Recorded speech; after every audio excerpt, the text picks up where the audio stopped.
Report پیش کی اور بتایا کہ گھاس کے میدانوں میں رہنے والے خرگوش کسی بیماری کی وجہ سے بڑی تعداد میں مر گئے ہیں، اسی لیے نیلی تتلیاں اس سال پیدا نہیں ہوئی۔ یہ بات کسی کی سمجھ میں نہ آ سکی کہ خرگوشوں کے مرنے سے تتلیوں کا کیا تعلق۔ ماہرین ماحولیات نے یہ بتایا کہ نیلی تتلیاں گھاس کے پتوں پر انڈے دیا کرتی تھی۔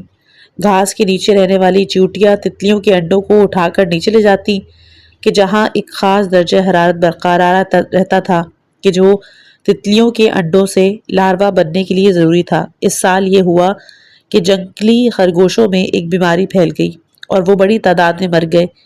یہ جنگلی خرگوش گھاس کو کھاتے رہتے تھے جس کی وجہ سے گھاس لمبی نہیں ہو پاتی تھی۔ خرگوش مرے تو گھاس لمبی ہو گئی، گھاس لمبی ہوئی تو زمین کا درجہ حرارت گر گیا۔ چیونٹیاں جس درجہ حرارت میں رہنے کی عادی تھی اس درجہ حرارت میں کمی آ گئی، اس وجہ سے چیونٹیاں اس علاقے کو چھوڑ کے چلی گئیں۔ اس سال نیلی تتلیوں نے گھاس کے پتوں پر انڈے تو دیے لیکن انہیں نیچے ایک خاص درجہ حرارت کے علاقے تک پہنچانے والی چیونٹیاں وہاں موجود نہیں تھیں۔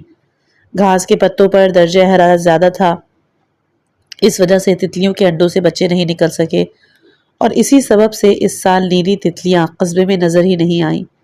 یہ ہے رشتوں کی وہ زنجیر جس کے سبب زمینی ماحول میں توازن قائم ہے اور دنیا میں اللہ کی مخلوقات زندہ رہتی ہیں۔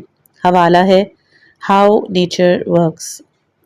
امام جعفر صادق علیہ السلام نے فرمایا، مفضل دنیا کے ماحول میں یہ حسن ترتیب اس بات کی واضح دلیل ہے کہ یہ دنیا، یہ ساری کائنات، اس میں موجود مخلوقات مثلاً حیوانات، نباتات، جمادات، ان کا کوئی پیدا کرنے والا ہے اور مخلوقات کے درمیان ایک خاص طرح کی ہم آہنگی یہ ثابت کرتی ہے کہ سب کا پیدا کرنے والا ایک ہی ہے جس نے مخلوقات کو ایک مقدار اور معین شدہ منصوبے کے تحت پیدا کیا، انہیں ایک دوسرے سے ہم آہنگ کیا، ایک دوسرے کی ضرورت بنایا۔ اگر اس دنیا کے پیدا کرنے والے ایک سے زیادہ ہوتے تو نظم کائنات میں یہ ہم آہنگی کسی صورت برقرار نہیں رہ سکتی تھی۔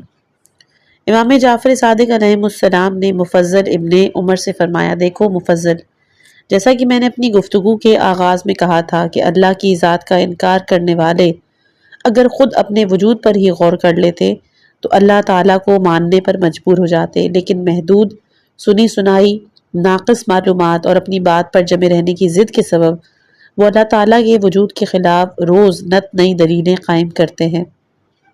اب میں تمہارے اور اہل ایمان کے سمجھانے اور ان کے ایمان میں اضافے کے لیے وجود انسانی کی خلقت اور جس میں انسانی کی تخلیق، بناوٹ اور اس میں پوشیدہ اللہ تعالیٰ کی حکمت مصلحت کو بیان کرتا ہوں۔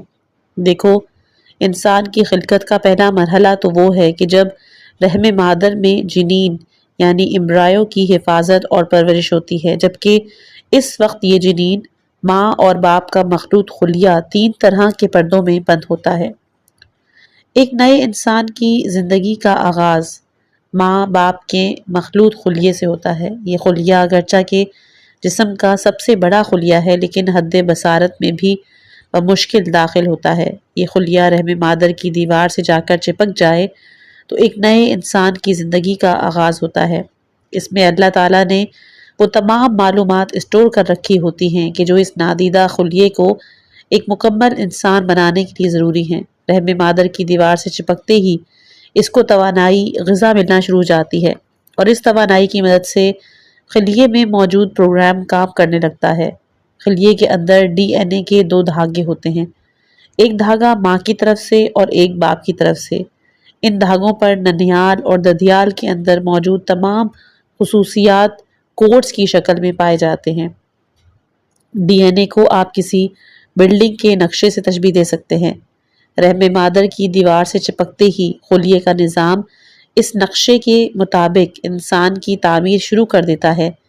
یہ انسان کن خصوصیات کا حامل ہوگا، اس کا جسم کیسا ہوگا، سر کہاں ہوگا، آنکھیں کہاں ہوں گی، ہاتھ، پیر، کان، ناک، جگر، معدہ، پھیپھڑے کس طرح اور کس مٹیریل سے بنیں گے، یہ مٹیریل کہاں سے آئے گا، کس طرح استعمال ہوگا، کب اس انسان کا بننا رک جائے گا، یہ ساری ہدایات ڈی این اے پر موجود ہیں۔ اس کے مطابق نئے انسان کی تعمیر اور پھر زندگی بھر اس کی شکست و ریخت، تعمیر و مرمت اسی پروگرام کے مطابق ہوتی رہتی ہے۔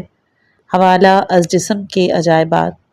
امام جعفر صادق علیہ السلام نے فرمایا، ماں کے پیٹ میں موجود بچہ نہ تو اپنی غذا کے لیے کوئی کوشش کر سکتا ہے، اور اگر کسی تکلیف میں مبتلا ہو جائے تو اس تکلیف کو دور کرنے کے لیے بھی کچھ نہیں کر سکتا، نہ کسی چیز سے فائدہ حاصل کر سکتا ہے اور نہ اپنی کسی مشکل کو دور کر سکتا ہے۔ اس وقت ماں کے جسم کا خون اس بچے کی طرف جاری ہوتا ہے اور اسے غذا فراہم کرتا ہے، بالکل اسی طرح جس طرح پانی نباتات کو غذا فراہم کرتے ہیں۔ پودے بھی پانی کے بغیر غذا استعمال نہیں کر سکتے۔ ماں کا خون بچے کو اس وقت تک فراہم ہوتا رہتا ہے کہ جب تک اس بچے کی خلقت پوری نہیں ہو جاتی اور اس کے بدن کی جلد اس قابل نہیں ہو جاتی کہ ہوا کا مقابلہ کر سکے، اور اس کی آنکھ اس قابل نہیں ہو جاتی کہ روشنی کو دیکھ سکے۔ یعنی امام علیہ السلام نے فرمایا کہ بچہ اس وقت تک پیدا نہیں ہوتا جب تک اس کی جلد ہوا کا مقابلہ کرنے کے قابل نہیں ہو جاتی۔ ممکن ہے اس سے مراد فضا کا دباؤ یا ایٹماسفیرک پریشر ہو۔ فضا کا دباؤ ہر انسان کو ہر طرف سے اتنے وزن سے دبا رہا ہے جتنا وزن ایک لوری یا بس کا ہو سکتا ہے، لیکن اتنا ہی دباؤ جسم کے اندر سے باہر کی طرف پڑ رہا ہوتا ہے۔ اگر اندر کا دباؤ کم ہو جائے تو پورا جسم اندر کی طرف پچک سکتا ہے۔ ممکن ہے اس سے مراد ہوا میں موجود جراثیم ہو۔ اگر بچے کے خون میں وہ اینٹی باڈیز موجود نہ ہوں کہ جو اسے دنیا میں آتے ہی ہر طرف موجود وائرس، بیکٹیریا وغیرہ سے محفوظ رکھتی ہے، تو بچہ پیدا ہونے کے بعد چند دنوں میں موت کا شکار ہو جائے۔ یہ اینٹی باڈیز پہلے ماں کے خون اور پھر دودھ کے ذریعے بچے کو فراہم ہوتی ہیں اور اسے پوری تحفظ فراہم کرتی ہے۔ حوالہ ہے ہاؤ باڈی ورکس۔ امام علیہ السلام نے فرمایا، مفضل جب یہ سب کچھ ہو جاتا ہے تو بچے کی ماں کو درد شروع ہو جاتا ہے کہ جو اسے متحرک اور بے چین کر دیتا ہے، یہاں تک کہ بچہ پیدا ہو جائے۔ اور جب بچہ پیدا ہو جاتا ہے تو ماں کا وہ خون کہ جو بچے کو پیدا ہونے سے پہلے غذا فراہم کر رہا تھا، پیدا ہو جانے والے بچے کے لیے شیر مادر میں تبدیل ہو جاتا ہے۔ اب اس کا ذائقہ بھی بدل جاتا ہے، رنگ بھی، اور اب یہ کچھ اور ہی قسم کی غذا بن جاتا ہے کہ جو اس بچے کے مزاج اور اس کی ضرورت کے مطابق ہوتی ہے۔ بچہ پیدا ہوتے ہی اپنے ہونٹوں پر زبان کو پھرانے لگتا ہے، ہونٹوں کو حرکت دیتا ہے، اس طرح وہ اپنی بھوک کا اظہار کرتا ہے۔ اس کے لیے بہترین اور تازہ غذا ماں کے ساتھ موجود ہوتی ہے۔ ماں یہ غذا اسے دینا شروع کر دیتی ہے جب تک اس کا بدن نرم، اس کی آنتیں اور نظام ہضم کمزور رہتا ہے، وہ سخت غذا استعمال کرنے کے قابل نہیں ہوتا۔ اس وقت تک یہ تازہ بتازہ غذا یعنی شیر مادر بچے کی بھوک مٹانے کے لیے ہر وقت ماں کے پاس موجود رہتی ہے۔ بچے کی فوری غذا اور دوا کے انتظامات بچے کی زندگی کے پہلے لمحے ہی سے شروع ہو جاتے ہیں۔ پلاسینٹا نامی بافتہ جو پانی کی تھیلی کی طرف پلیسنٹا نامی بافتہ کہ جو پانی کی تھیلی کی طرح ہوتا ہے، جس میں بچہ پیدا ہونے سے پہلے زندگی کے کم و بیش 9 ماہ گزارتا ہے، حمل کے پہلے ہی لمحے سے ایک ہارمون خارج کرنے لگتا ہے۔ اس ہارمون کو ایسٹروجن کہا جاتا ہے۔ اس ہارمون کی وجہ ہے بچے کے لیے موجود دودھ کے کارخانوں کی صفائی، اور پھر اس کے اندر تازہ دودھ کی فراہمی شروع ہو جاتی ہے۔ یہ دودھ غذا بھی ہوتا ہے اور دوا بھی۔ بچہ پیدا ہوتا ہے تو قدرت اسے غذا حاصل کرنے کا طریقہ سکھا کر بھیجتی ہے، اور اس کے ہونٹوں کی ذرا سی حرکت دودھ کی نہروں کو جاری کر دیتی ہے۔ حوالہ از جسم کے عجائبات۔ امام علیہ السلام نے فرمایا کہ اللہ تعالیٰ کے وجود کا انکار کرنے والے بھی کبھی ماں کے پیٹ میں تھے، بے بس، کمزور۔ یہ بھی اسی طرح ایک باقاعدہ نظام سے گزر کر انسان کی صورت دنیا میں آئے۔ انہیں اس سارے نظام، اس میں موجود اللہ تعالیٰ کی نشانیوں، اس کی مصلحتوں اور مناسبتوں پر غور کرنا چاہیے۔ مفضل اب خلقت انسانی پر ہم اپنی بات کو آگے بڑھاتے ہیں۔ تم دیکھتے ہو یہ بچہ شیر خارکی کی مدت سے گزر کر ہلکی اور نرم غذا کھانے کے قابل ہو جاتا ہے، پھر وہ اور بڑا ہوتا ہے یہاں تک کہ وہ چلنے پھرنے لگتا ہے۔ اب بڑھتی ہوئی عمر کے ساتھ اسے طرح طرح کی مزید غذاؤں کی ضرورت پڑتی ہے تاکہ اس کا جسم نشو و نما پائے اور وہ بچپن سے لڑکپن سے جوانی کی منزل تک پہنچے۔ اس کے لیے اب اسے گوشت، سبزیوں، پھلوں، مختلف اناجوں کی ضرورت ہوتی ہے۔ وہ اپنے نرم مسوڑوں سے ان غذاؤں کو استعمال نہیں کر سکتا، اس لیے اب اس کے دانت نکلنا شروع ہو جاتے ہیں۔ یہ دانت اور داڑھیں روٹی، پھلوں، گوشت اور سبزیوں کو کوٹ اور رگڑ کر نرم غذا میں تبدیل کر سکتی ہے۔ اس بات پر بھی غور کرو کہ یہ دانت اگر شیرخوارگی کی عمر میں نکل آئے یا بچہ دانتوں اور داڑھوں کے ساتھ پیدا ہوتا تو یہ اس کی عمر اور ضرورت کے مطابق نہ ہوتا۔ اس سے ماں اور بچے دونوں کے لیے بڑی مشکلات پیدا ہو جاتی۔ اسی لیے دانت اسی وقت نکلتے ہیں کہ جب ان کی ضرورت ہوتی ہے۔ غور تو کرو کہ یہ سب انتظامات ایک خاص اندازے اور منصوبے کے تحت کیا مادہ خود کر سکتا ہے؟ پیدائش کے وقت بچے کے منہ میں 52 دانت پوشیدہ ہوتے ہیں، یعنی دودھ کے 20 اور مستقل رہنے والے 32 دانت۔ دودھ کے دانت اینیمل کوٹنگ کے ساتھ تقریباً مکمل ہوتے ہیں، لیکن اس وقت چونکہ بچے کی غذا صرف مشروبات پر مشتمل ہوتی ہے، اس لیے یہ دانت مسوڑوں میں تیار لیکن عارضی طور پر چھپے ہوتے ہیں۔ 6 ماہ کی عمر میں عموماً دودھ کے دانتوں میں سے سامنے کے نیچے کے 2 دانت نکلتے ہیں۔ نوکیلے دانتوں کا بیبی ایڈیشن 18 ماہ کی عمر میں سامنے آتا ہے۔ دودھ کے تمام دانت 2 سال کی مدت میں نکل آتے ہیں۔ مستقل رہنے والے دانت اور داڑھیں 12 سے 18 سال کی عمر میں نکلتی ہیں۔ دانتوں اور داڑھوں کا کام غذا کو چھوٹے چھوٹے ٹکڑوں اور پھر اسے لعاب دہن کی مدد سے پیس کر ایک طرح کی پیسٹ میں تبدیل کرنا ہے تاکہ زبان اس کا ذائقہ محسوس کر سکے اور یہ غذا زبان کی مدد سے حلق کے اندر اور وہاں سے معدے میں جا سکے، بھوک مٹ سکے اور یہ غذا جزو بدن بن جائے۔ حوالہ ہے جسم کے عجائبات۔ مفضل دیکھو، یہ بچہ ایک نادیدہ وجود تھا، پھر یہ گوشت اور ہڈیوں کا مجموعہ بنا، پھر اس میں روح آئی، پھر یہ ایک خاص مدت تک ماں کے پیٹ میں رہ کر دنیا میں آیا، بچپن سے لڑکپن اور پھر جوانی کی منزل تک پہنچا۔ اب جوان ہونے کی صورت میں مرد اور عورت کو اپنی اپنی شناخت ضروری تھی، اسی لیے نوجوان کے چہرے پر داڑھی نکلنا شروع ہو جاتی ہے۔ داڑھی کے ذریعے یہ نوجوان ایک مرد کی شکل اختیار کرتا ہے۔ لڑکی ہونے کی صورت میں اس کا چہرہ صاف شفاف رہتا ہے، اس کے چہرے پر سخت بال نہیں نکلتے تاکہ چہرے کی تازگی اور حسن برقرار رہے اور مرد کے مقابلے میں اس کی الگ سے شناخت ہو سکے۔ بالوں کی مختلف شکلیں اور سائز ہوتے ہیں اور یہ ہمارے پورے جسم پر موجود ہیں۔ بھویں اور پلکوں کے بال چھوٹے اور سخت ہوتے ہیں، سر کے بال لمبے نرم، جبکہ جسم کی کھال پر یہ باریک روؤں کی صورت پھیلے ہوتے ہیں۔ سر میں ان کی تعداد تقریباً 1 لاکھ اور داڑھی میں ان کی تعداد 30,000 کے لگ بھگ ہو سکتی ہے۔ داڑھی کے بال سال بھر میں 5.5 انچ تک بڑھتے ہیں اور سر کے بال 5 انچ سالانہ کے حساب سے۔ بالوں کی جڑیں جلد کی درمیانی تہہ سے باہر نکلتی ہیں۔ ان کی جڑوں کو فولیکل کہا جاتا ہے۔ خواتین میں بھی بالوں کی اس قدر جڑیں ہوتی ہیں جتنی مردوں کے جسم میں ہوتی ہیں، لیکن ان کی جلد کا رواں نرم اور تقریباً نادیدہ ہوتا ہے۔ خواتین کے چہرے پر جسم کا نظام جلد کا ہم رنگ رواں پیدا کرتا ہے، یہاں وہ داڑھی جیسے سخت بال پیدا نہیں کرتا۔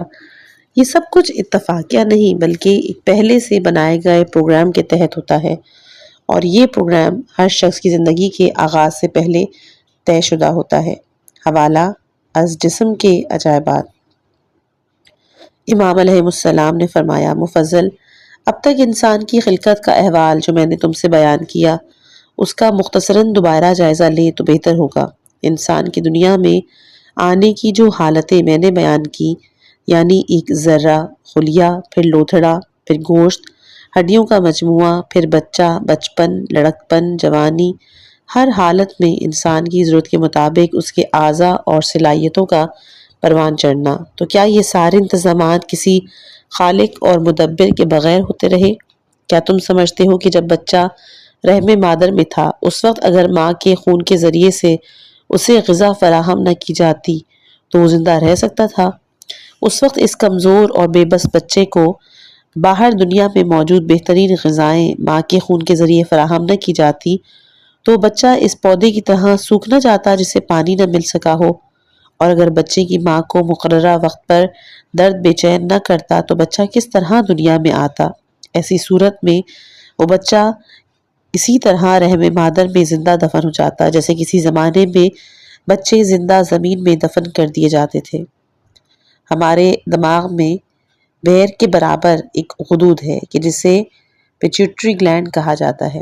بچے کی پیدائش کے لمحوں سے ذرا پہلے یہ غدود ایک ہارمون جاری کرتا ہے اور اسی ہارمون کو آکسیٹوسن کہا جاتا ہے۔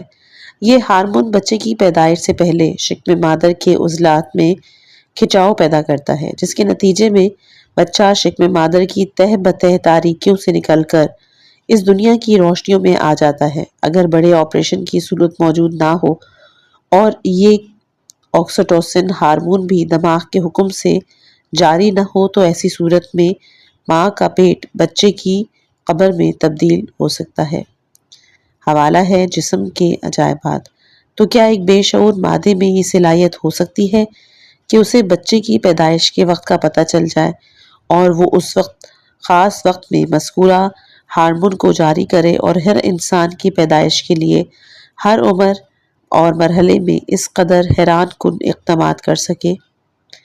امام علیہ السلام نے فرمایا، مفضل، اس بات پر بھی غور کرو کہ بچے کے پیدا ہونے کے بعد اس کے مزاج اور ضرورت کے مطابق اس کی غذا ماں کا دودھ موجود نہ ہوتی تو وہ کس طرح زندہ رہتا؟ اگر ایک خاص وقت پر بچے کے دانت نہ نکلتے تو وہ روٹی، گوشت، پھلوں، سبزیوں کو کس طرح کھا سکتا تھا؟ اور اگر نہ کھاتا تو اس کی نشو و نما کس طرح ممکن تھی؟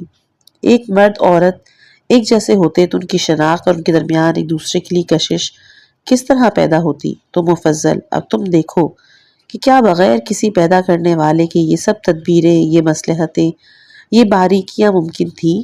تو یہ کہنا کہ کوئی پیدا کرنے والا نہیں ہے، یہ سب کچھ بس خود بخود پیدا ہو گیا، ایک احمقانہ سوچ کے سوا کچھ نہیں۔ یہ ملحدین جو کچھ کہتے ہیں، اللہ تعالیٰ اس سے بہت برتر ہے۔ اس کے بعد امام جعفر صادق علیہ السلام نے مفضل ابن عمر ایک بڑی حیران کن حقیقت کی طرف متوجہ کیا اور پوچھا، مفضل، تم نے کبھی سوچا کہ انسان کا بچہ کامل عقل کے ساتھ پیدا ہوتا تو کیا ہوتا؟ یعنی کہ مچھلی اور مرغی وغیرہ کے بچے تو پیدا ہوتے ہی تیرنا اور اپنے قدموں پہ کھڑا ہونا سیکھ لیتے ہیں، جبکہ انسان کا بچہ کچھ عرصے تک ماں باپ کا محتاج رہتا ہے۔ ایسا کیوں ہوتا ہے؟ اس سوال کا جواب آگے ملاحظہ ہوا ہے، جو کہ باب نمبر 3 ہے۔ کیونکہ انسان کی زندگی کے مختلف مراحل اور ہر مرحلے میں اس مرحلے کے مناسب سے اس کی زندگی کی بقا کے انتظامات یہ ثابت کرتے ہیں کہ انسان اور اس کائنات کا کوئی پیدا کرنے والا ہے، کوئی اس کا خالق ہے، وہ اکیلا ہی خالق و مالک ہے۔ کیونکہ اگر خالق اور مالک دو ہوتے تو انسانی زندگی اور اس پوری کائنات میں ہر جگہ تضاد اور اختلاف پیدا ہوتا رہتا۔ اسی حوالے سے گفتگو کرتے ہوئے حضرت امام جعفر صادق علیہ السلام نے مفضل ابن عمر سے فرمایا کہ انسان کا بچہ اگر کامل عقل کے ساتھ پیدا ہوتا تو کیا ہوتا؟ مفضل ابن عمر نے عرض کی، آقا آپ رہنمائی فرمائیں، یہ عجیب سوال ہے، میں نے پہلے اس پر توجہ نہیں دی۔ امام علیہ السلام نے تبسم فرمایا اور کہا، انسان کے بچے کے کامل عقل کے ساتھ پیدا نہ ہونے میں اللہ تعالیٰ کی ایسی ظاہر اور پوشیدہ مصلحتیں ہیں کہ جن پر غور کیا جانا چاہیے۔ انسان کا بچہ اگر کامل عقل و شعور کے ساتھ پیدا ہوتا تو اس دنیا میں آ کر وہ حیران اور مدہوش ہو جاتا، وہ اچانک ہی ایسی چیزوں کو دیکھتا جنہیں اس نے پہلے کبھی نہیں دیکھا تھا۔ اس وجہ سے ممکن ہے وہ پیدا ہوتے ہی خوف سے مر جاتا۔ بڑے بڑے درخت، پرندے، انسانوں کے چہرے، طرح طرح کی آوازیں، دروازے، کھڑکیاں، یہ سب چیزیں اس نے کبھی دیکھی ہی نہیں تھی۔ وہ انہیں دیکھ دیکھ کر پریشان اور خوفزدہ ہو جاتا۔ وہ ماں کی پیٹ کی تہ در دہ تاریکیوں اور ایک مختصر سی جگہ میں رہنے کا عادی تھا۔ اب اچانک اس کی آنکھ کھلتی تو یہاں اسے ایک بالکل ہی اور طرح کی دنیا نظر آتی۔ ان سب چیزوں کو برداشت کرنا اس کے لیے مشکل ہو جاتا۔ مفضل، تم اس بات کو اس طرح بھی سمجھ سکتے ہو کہ اگر کوئی زیادہ عمر کا آدمی کسی غیر ملک میں جا کر رہنا چاہے تو وہ اس اجنبی ماحول، اجنبی زبان، اجنبی لوگ، رسم و رواج، وہاں کے قواعد و ضوابط کو دیکھ کر سخت پریشان ہو جاتا ہے۔ وہ نہ وہاں کی زبان جلدی سیکھ سکتا ہے اور نہ وہاں کے ماحول میں جلدی گھل مل سکتا ہے۔ اس کے برعکس کہ جو افراد لڑکپن یا بچپن میں کسی غیر ملک میں جا کر رہنے لگے تو بہت جلد وہاں کی زبان بھی سمجھنے لگتے ہیں اور وہاں کے رسم و رواج کو دیکھ کر وہاں کے ماحول میں گھل مل جاتے ہیں۔ اسی طرح بچے کا اگر کامل عقل اور شعور کے ساتھ پیدا ہوتا اور آنکھیں کھلتی ہی اچانک اس دنیا کے عجیب عجیب چیزیں طرح طرح کی صورتیں اور قسم قسم کی آوازیں سنتا تو سخت تعجب میں رہتا اور ایک مدت تک اس کی سمجھ میں نہ آتا کہ یہ میں کہاں آ گیا اور یہ جو چیز میں دیکھ رہا ہوں یہ کیا ہے۔ انسان کے بچے کو ابتدا میں کم عقل اور شعور کے ساتھ پیدا کرنے میں ایک حکمت تو یہ ہے جو میں نے بیان کی۔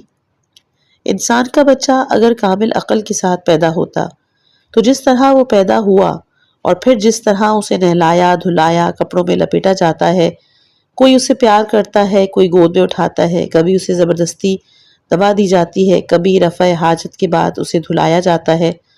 اب اس کی عقل تو کامل ہے، سب باتوں کو سمجھ رہا ہے، لیکن جسمانی طور پر اس قابل نہیں کہ خود اپنی مرضی سے کام کر سکے، تو وہ بچہ بے بسی کا شکار ہو جاتا۔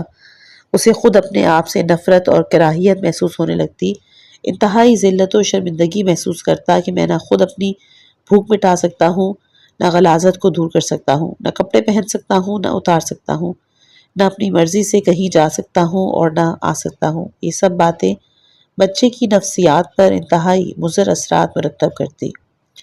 امام جعفر صادق علیہ السلام نے مفضل ابن عمر سے فرمایا، بچے کو کم عقل کے ساتھ پیدا کرنے میں اللہ تعالیٰ کی تیسری مصلحت یہ ہے کہ اگر بچہ کامل عقل کے ساتھ پیدا ہوتا تو اس کے اندر وہ معصومیت نہ ہوتی جس کی وجہ سے ماں باپ اور دوسرے محبت کرنے والے ایک معصوم اور بھولے بھالے سے بچے کی طرف متوجہ ہوتے ہیں، پیار و محبت سے پالتے ہیں، بچوں کی معصومیت، مسکراہٹ، ان کی معصومانہ حرکتوں سے محفوظ ہوتے ہیں۔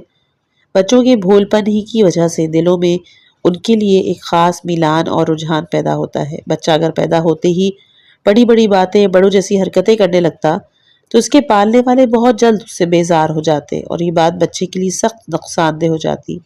ماں باپ بچے کی پرورش میں خوشی کے بجائے رنج و تکلیف محسوس کرتے۔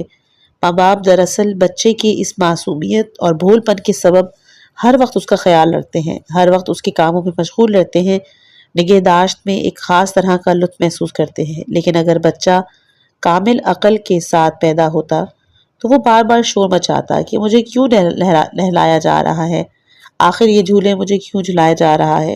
بچہ اپنی عقل چلاتا تو والدین بہت جلد اس سے اکتا جاتے۔ امام علیہ السلام نے فرمایا کہ بچے کو کم عقل کے ساتھ پیدا کرنے میں اللہ رب الکریم کی چوتھی مصلحت یہ ہے کہ اگر بچہ کامل عقل کے ساتھ پیدا ہوتا تو اس وجوہات کی بنا پر جو میں نے پہلے بیان کی ہیں، نہ ماں باپ کے دل میں اولاد سے محبت پیدا ہوتی، نہ اولاد ماں باپ سے محبت محسوس کرتی۔ ماں باپ تو اس کی نگہداشت، صحت، صفائی، زندگی، پرورش کے لیے اس کی خدمت کرتے اور بچہ پکی عقل ہونے کی سبب ان باتوں سے چڑھتا رہتا، نفرت محسوس کرتا۔ اس لیے جیسے ہی بچہ چلنے پھرنے کے قابل ہوتا وہ بہت کم عمری میں ماں باپ سے الگ ہو جاتا تاکہ اپنی مرضی کے مطابق زندگی گزارے۔ یہ بچہ ماں باپ اور اپنے گھر والوں سے الگ ہو کر معاشرے میں کہیں گم ہو جاتا، جیسے بلی کتے کے بچے ذرا بڑے ہو کر گلی کوچوں میں کھو جاتے ہیں۔ پھر عمر گزرنے اور بڑے ہونے کے بعد نہ وہ شخص ماں باپ کو پہچانتا اور نہ بہن بھائی کو، نہ حلال رشتوں کو، نہ حرام رشتوں کو، اور اسے معاشرے میں امام علیہ السلام نے فرمایا، بچے کے باعقل اور شعور پیدا ہونے میں جو کم از کم اگرچہ یہ سب سے بڑی قباحت اور سخت مکروہ بات ہے وہ یہ کہ بچہ جب پیدا ہوتا تو وہ سب کچھ دیکھتا جسے دیکھنا جائز نہیں تھا۔ اس کی نفسیاتی اثرات بچے کی شخصیت کو بری طرح متاثر کرتے۔ ان تمام وجوہات اور مصلحتوں کے سبب اللہ تعالیٰ نے یہ نظام بنایا کہ اگر انسان کا بچہ دنیا میں اس طرح آئے کہ ابتدائی دنوں میں اس کی بے شمار صلاحیتیں خابیدہ رہیں، وہ دنیا و مافیہ سے بے خبر ہو، جو چیزیں دیکھیں انہیں اپنی ناقص عقل کے ساتھ دیکھے اور ان کا بھرپور شعور حاصل نہ کر سکے تاکہ نہ وہ حیران و پریشان ہو اور نہ خوفزدہ۔ پھر رفتہ رفتہ اس کی عمر اور ضروریات کے مطابق اس کی عقل بڑھتی ہے، اس کا شعور، صلاحیتیں اجاگر ہوتی ہیں تاکہ وہ اس دنیا کی چیزوں کا بتدریج عادی ہوتا رہے، آہستہ آہستہ تمام چیزوں سے مانوس ہوتا جائے اور پھر اس پر قائم رہے۔ پھر وہ اطمینان کے ساتھ اپنے مشاہدے، تجربے اور عقل کے ساتھ زندگی گزارنے کا سلیقہ سیکھے، بتدریج خیر و شر، نفع نقصان، نیکی بدی، اچھائی برائی کے درمیان تمیز کر سکے۔ اب یہ بتاؤ مفضل کہ کیا انسان کی خلقت میں یہ اہتمام، یہ منصوبہ بندی، یہ مصلحتیں، یہ حکمتیں کیا بے جان مادہ پیدا کر سکتا ہے؟ تم دیکھو کہ انسان کی خلقت کا ہر مرحلہ، ہر شے کس قدر بہترین انداز سے طے شدہ ہے۔ کہیں کوئی غلطی، کوئی خطا نظر نہیں آتی، تو اللہ کو نہ ماننے والے کے لیے کیا صرف یہ ایک ہی دلیل کافی نہیں ہے کہ وہ گمراہی سے نکل کر راہ راست پر آ جائیں؟ انشاءاللہ اس کے آگے جو مولا نے بیان کیا ہے وہ ہم اپنی اگلی آنے والی آڈیو میں پیش کریں گے۔ یہ کتاب ہمیں سبق دیتی ہے کہ کائنات کی ہر چیز بالخصوص ہمارا اپنا وجود ایک عظیم خالق کی حکمت کا پتہ دیتا ہے۔ امام جعفر صادق علیہ السلام کے یہ ارشادات محض معلومات نہیں ہیں بلکہ معرفت الہی کا وہ سمندر ہے کہ جو انسان کو حیرت اور شکر گزاری کی راہ پر ڈال دیتے ہیں۔ اگر آپ کو انسانی تخلیق کے ان اسرار نے متاثر کیا تو اس پیغام کو دوسروں تک پہنچائیں تاکہ ہم سب مل کر اپنے خالق کی نشانیوں کو پہچان سکیں۔ اپنی دعاؤں میں یاد رکھیے گا۔ والسلام علیکم ورحمۃ اللہ وبرکاتہ۔